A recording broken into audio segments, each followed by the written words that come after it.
12 June শুক্রবার বগুড়ার সাতমাথায় Bogura জাতীয়বাদী hotel রেস্তোরাঁ শ্রমিক ইউনিয়নের উদ্যোগে অনুষ্ঠিত হয়েছে ঈদ পুনর্মিলনী বগুড়া সিটি কর্পোরেশন ঘোষণা উপলক্ষে আলোচনা সভা ও সাংস্কৃতিক অনুষ্ঠান। শুক্রবার বিকাল ৫টায় বগুড়ার সাতমাথায় আয়োজিত এই অনুষ্ঠানে প্রধান অতিথি হিসেবে উপস্থিত ছিলেন বগুড়া সিটি কর্পোরেশনের প্রশাসক ও বগুড়া জেলা বিএনপির সহ-সভাপতি এম আর ইসলাম স্বাধীন।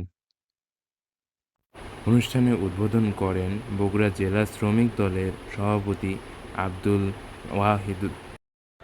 যিনি যারা শ্রমিক অঙ্গনের দীর্ঘ লড়াই সংগ্রামের আপনাদের সাথে নিয়ে রাজপথে ছিলেন।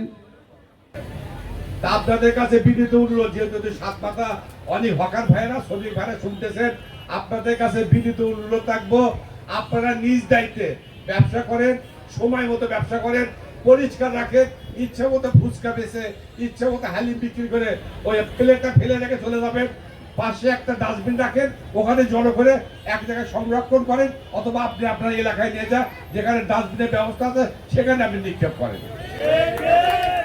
তাহলে কিন্তু উভয়ের সম্মান বাঁচে। কারণ আমরা বগুড়ায় যারা বসবাস করি, আমাদের কাছে কিন্তু সাতমাথা একটা ঐতিহ্যের ব্যাপার। আমাদের সিটি কর্পোরেশনে যে পতাকা যে লোগো হবে, সে লোগোতে কিন্তু সাতমাথার ঐতিহ্য থাকবে। তো এই সাতমাথাকে আমরা এখন ধারণ করি সবাই বুকে। এই সাতমাথাকে লক্ষ্য করে বগুড়া কিন্তু পরিচালিত হয়।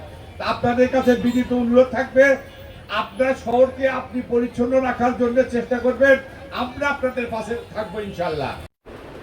আলোচনা সভায় শ্রমিকদের অধিকার সংগঠনের কার্যক্রম আরও গতিশীল করা এবং বগুড়া সিটি কর্পোরেশনের ঘোষণার পরে সম্ভাব্য উন্নয়ন ও নাগরিক সুবিধা নিয়ে বক্তব্য দেন বক্তারা।